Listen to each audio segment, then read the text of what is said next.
going on, guys? Chris from Marvel Buff Nerd here. Thank you for clicking on the video and taking some time out of your day to spend some time with me and listen to my Marvel Buff Nerdy thoughts on WandaVision Episode 5. I have been greatly anticipating it. I am all in on this show. So if you're all in on this show too and you're enjoying my content, if you've watched in my other videos, if you like Marvel and geeky stuff, anything you see in the background here, I love all of it. I love Star Wars. I love anything kind of geeky and cool and comic booky. So if that fits you, you're welcome to follow me here on YouTube, also on Twitch, Twitter, Facebook, Instagram, Snapchat, and Patreon, all at Marvel Buff Nerd. Go ahead and hit that subscribe button and that little notification bell on here. Follow me anywhere else you want, and let's get into it. So, WandaVision Episode 5, I've already watched it twice. It came out like 2 hours and 15 minutes ago. Like a 40-minute episode. I've already watched it twice, trying to get a good hook on it so I can talk about it. This is going to be a spoiler review. I'm going to kind of go through point by point. I've got some footnotes and just, yeah, give my thoughts on it at the end and kind of where I like it, if I like it, and where I think it might be going overall.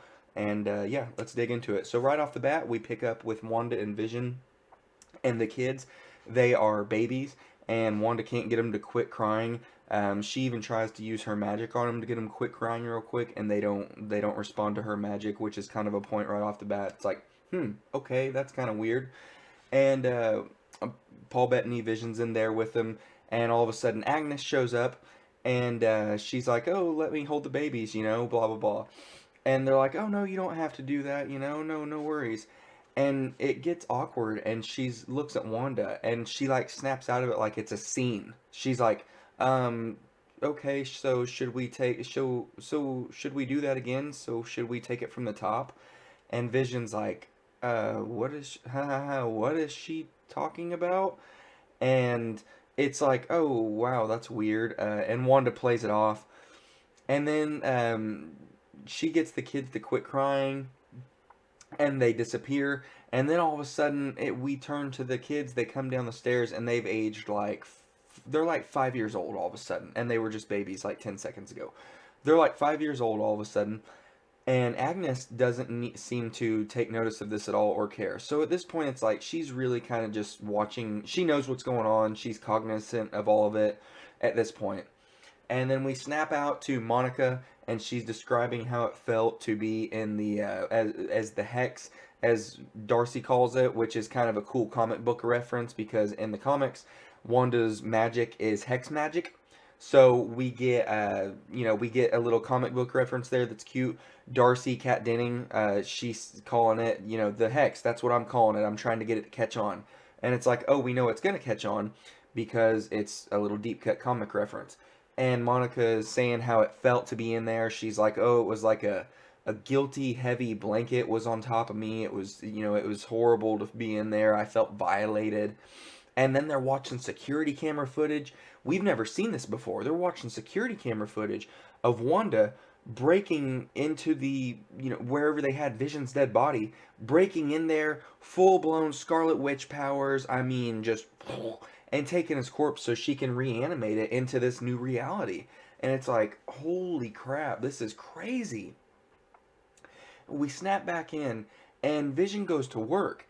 And the boys, all of a sudden, they have a dog. And they're like, oh, wait, where's Dad at? Why is he at work on a Saturday? And Wanda's like, oh, he just needed a distraction. So she had him go to work, even though the boys are like, well, that's weird. Why is he at work? And he's at work, and they get an email from Kat Denning, I think, Darcy, and it's talking about the Westview anomaly, and by Darcy Lewis, and it's like, what is the Westview anomaly? What is going on? And everybody in the work office where Vision's at is reading this email out loud, and it's really creepy. And then all of a sudden they start laughing about it. And Vision's like, what the hell is going on here? And he like zaps the computer, and the computer like responds to him zapping it, and he's like, that's weird. And then he like zaps Norm, and Norm, it gets freaky. Norm immediately, he snaps out of the spell of Wanda, and he's like, oh my god, where's my sister? I gotta call my sister. She's looking after my dad. and you gotta stop her. She's like in my mind, man. And it's like overwhelming. And Vision like hits him again, and he snaps back into the WandaVision reality, and he starts laughing and smiling and talking about work again as Norm, as the character as Norm.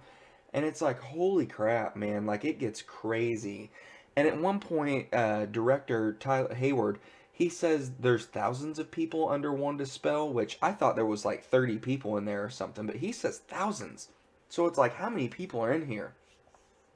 And then Monica has a moment of clarity. She's like, okay, she's shifting things as they pass into the reality to fit her reality rules basically.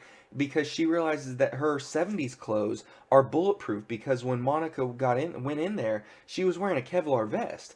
So her clothes got transformed and that Kevlar transformed, like it's still part of the clothes.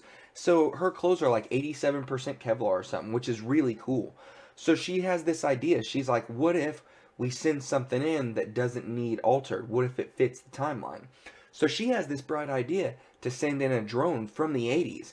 So she sends this drone in, and she straight up comes in and confronts it. And the boys are growing up now. They're like, I don't know, 11, 12 years old. And she has this drone in there, and she's like, oh, we're not here to do anything hard. We're not here to have any confrontation. We come in peace. We just want to talk. I just want to talk to you. And director Hayward's like, no, take the shot. And they're like, no, there's no missiles on this. Monica's like, what are you talking about? And apparently they have a missile on it. They take the shot. They shoot at Wanda.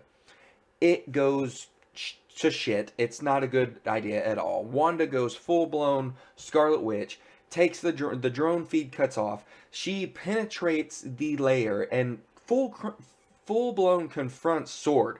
And they have like 20 guys out there with assault rifles with green lasers pointed at her, and Monica and director Hayward. And it's like, holy shit, she is like outside of the bubble. She's in her red leather outfit like she was wearing in Endgame. She's got the magic going on. She throws the drone. She's like, is this one of yours? And it's like, holy crap. And they're like, Wanda, we come in peace. The missile was just a precaution or something. And she's like, I'm not like hurting anybody. I'm happy with what, like, I have what I want. And Monica's like, what do you want? And she's like, I have it. Just leave me alone.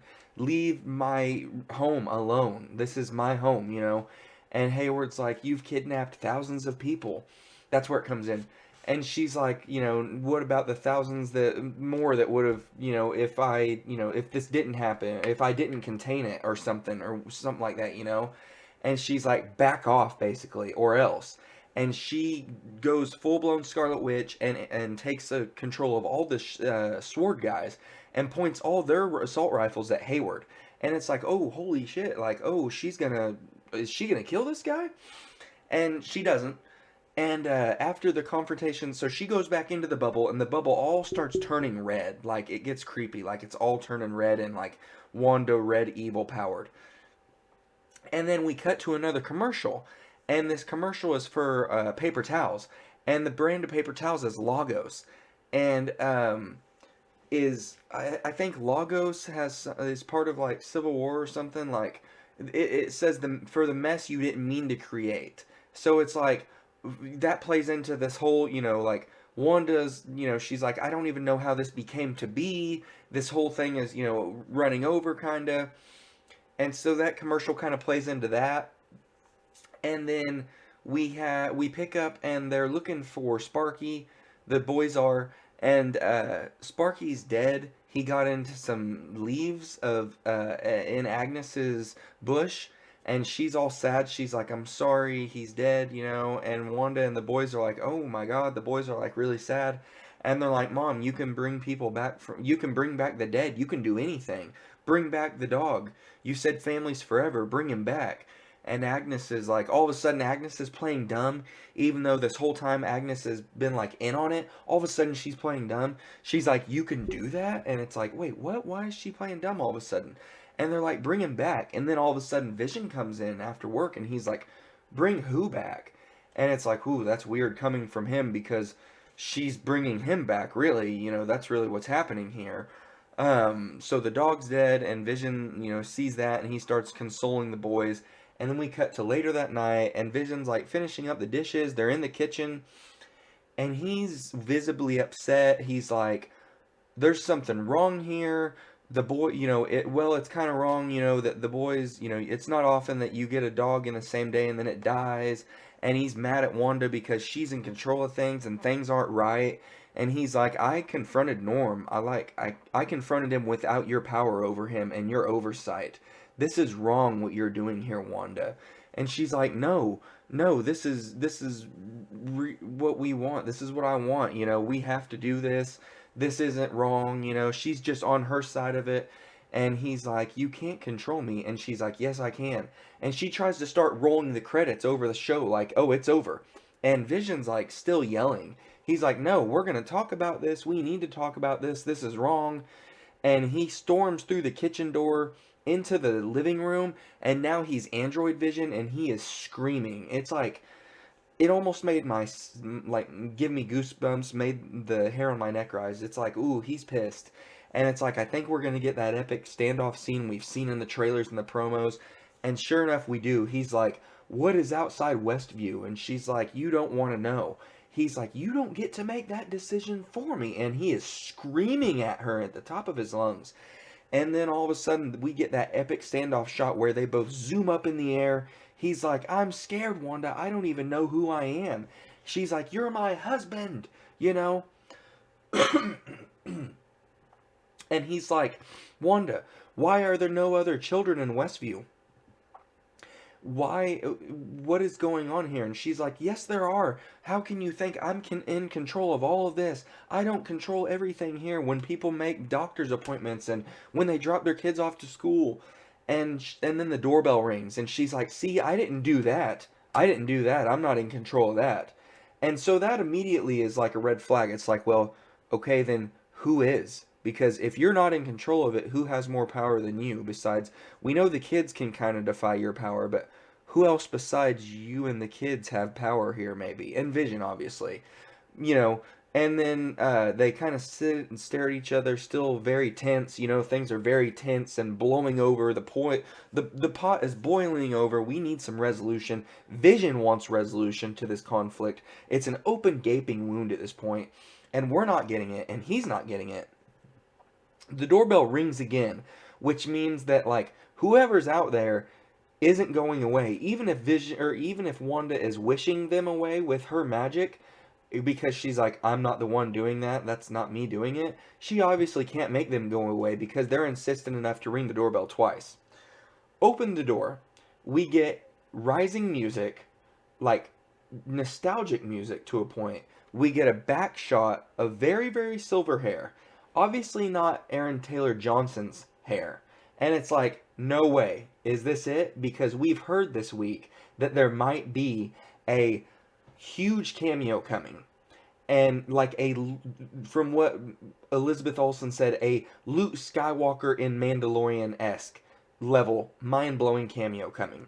So given that this is only season 5 though, I feel like this could be a red herring, that there could be another big cameo coming, but we get dun dun dun dun, we get Evan Peters from the Fox X-Men universe, from Days of Future Past, from the badass Time in a Bottle scene. We get Evan Peters as her brother, and we back out and watch it from Kat Dennings' point of view at the Sword Base, and Kat Dennings is saying what we're saying. We're like, what is going on here? How is this happening? This is from a different universe? What? We're making this jump? We're crossing these lines? She's like, she recast Pietro? What? And it's like, yeah, what? How? And Wanda's like, Pietro? Because she doesn't really recognize him, but she does recognize him. Like, she knows who he is, but doesn't know who he is. You know what I mean? And he says this line with a smile on his face, but if, like, the words themselves, he's like, what? I can't squeeze the life out of my sister. Like, long lost brother can't squeeze the life out of his sister, or squeeze his sister to death with a hug, or something weird about killing his sister, squeezing the life out of her. And it's like, who are you really, and where's that going to come into play? And this pretty much roll credits. We peel out, and he makes a joke about who's the popsicle, and we all laugh about it because the laugh track's back in this because it's in the '80s, and that's it. Roll credits. We back out. So Evan Peters is here. So right off the bat, we're crossing lines that Marvel. We thought Marvel was never going to cross these lines, but they started crossing them in Spider-Man: Far From Home with J.K. Simmons coming in as J. Jonah Jameson. So we saw them cross that line of like, oh, this is somebody from the same, you know, the property technically, but not the same universe, but the same property in essence. And they at one point in time we were like, Marvel will never bring somebody in like this. And now all of a sudden they are, and it's freaking awesome to see this as a fan. To see them crossing these lines. Is it fan service? Yes. But it's fan service that we love. We'll eat it up. I'll eat it up. I love Evan Peters. I thought he was great in Days of Future Past. I'm sure you guys probably did too. I know there's some people that don't, but I like him, so I'm okay with this fan service. But at the same time, it who's he gonna really turn out to be? Because I don't know, like, is it really gonna be her brother? Or I know there's fan theories out there that it could be Mephisto, and I know we're thinking he's gonna show up. Who, Mephisto in the Marvel universe is Satan. He's a devil. He's the bad guy. And Agatha Harkness, who we think is Agnes, we're damn near sure of it at this point, is one of his minions, his right hand women, if you will. So who is he really? How much older are the kids going to be next episode? The pot is still boiling over with the conflict of Vision. Like, this isn't right. So where do we go from here? Like, does he keep questioning her? Who do we find out that Evan Peters is? Like, does he immediately start having some ulterior motives? Shield, or not Shield, Sword is going to start coming in hotter and heavier than ever because Monica wants to just talk to her and de-escalate the situation, not make it worse and not cause her to go destructive and full Scarlet Witch. But Hayward, director Hayward at this point, is full blown, I don't give a shit. We're going for it. It's war at this point to him. It's like full blown war. Especially the fact that she just turned all of his men against him like that and threatened his life. Like, yeah, it's on. It's on like Donkey Kong now, man. So where's it gonna go from here? We have 4 more episodes. At this point, I mean, we are just climbing the roller coaster. When are we gonna get to the absolute tip top? I don't know. I'm excited for the Halloween episode that we've seen in the trailers. It looks creepy as shit. Is that gonna be next week?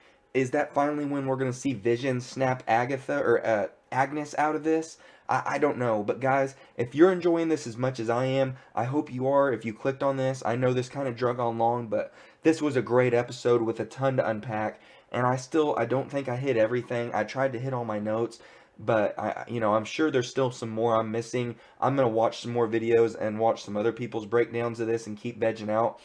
If you're new here, please hit the subscribe and the notification bell. If you're also a Twitch follower, or feel free, download the Twitch app. It's free. Create an account. Follow me at twitch.tv/MarvelBuffNerd, or if you have Twitch, just search Marvel Buff Nerd. I go live every Friday when these new Disney Plus Marvel shows drop at 2 in the morning, and we watch them together on Twitch for about an hour and talk about them and react live. It's an awesome time. And then Friday nights I do a drunk stream where I talk about that week's movies I watched and shows and the new Marvel stuff. We have a good time. We watch a movie, drunk, hang out. You're welcome to follow me on Twitter, also on Patreon, Instagram, and Snapchat, all at Marvel Buff Nerd. I'm getting content out as soon as I can. I just got a new video editor, so hang with me. I appreciate it, guys. Have a good one.